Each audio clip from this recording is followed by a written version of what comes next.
ask a question? About 3 weeks ago, the State Minister for Education in charge of sports started an initiative to carry out impromptu monitoring visits in all districts around the country. According to Hamson Obua, this is aimed at checking on the performance and utilization of funds released by the government to the sector. You are all aware that these funds are public funds. They are not private funds. So a public fund is subjected to public scrutiny, public accountability, and everything is public. The move, which started a few weeks ago, has unearthed some shocking revelations ranging from unclear accountability of funds to human resource constraints affecting the schools. Some schools are having classrooms under the trees in order for us to try to decongest. But the rains are just coming, and I think within a month or so we may have rains. And yet most of our children, even most of the places, don't even have masks to wear. Many teachers are caretaking. Head teachers are caretaking because we have caretakers. And a caretaker is unstable. If they say do this and you don't do, you think you are going to lose your job. And the caretaker leadership is a wrong thing.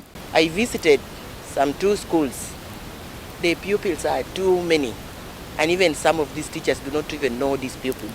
They only now deal with those ones who sits in front, and maybe those ones who are a little bright and also stubborn, who likes crying. Those are the people that catches their eyes. In Dokolo district, it was reported that some local government officials have been forcefully extorting 10% out of the money sent by government to handle minor repairs following the reopening of schools in January this year. District education officers, inspector of schools, having information that they demand for money. Some money which has been remitted to the primary school, they asked the headmaster to remit. Some of the head teachers and school management testified to the allegations. I can even say there is no any school which did not pull out that money. Although none of the accused officials were present in the meeting, Minister Obua ordered for their immediate arrest should they fail to return the money to the schools. So DPC, if by Monday you do not get reports of refund, kindly swing into action. During the same meeting with district stakeholders, there were also concerns as to why Dokolo district has not had a district sports officer for quite some time.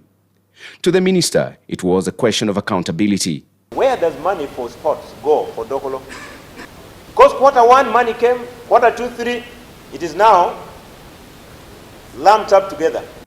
The education sector consumes one of the largest shares of all local government budgetary allocations countrywide. However, Obua has cautioned civil servants against meddling in public funds.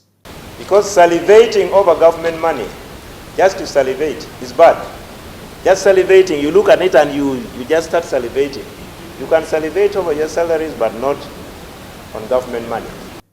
With the new initiative of having impromptu visits to districts and schools by the Education Ministry's top officials, it is a question as to whether this can curb some of the challenges facing the education sector.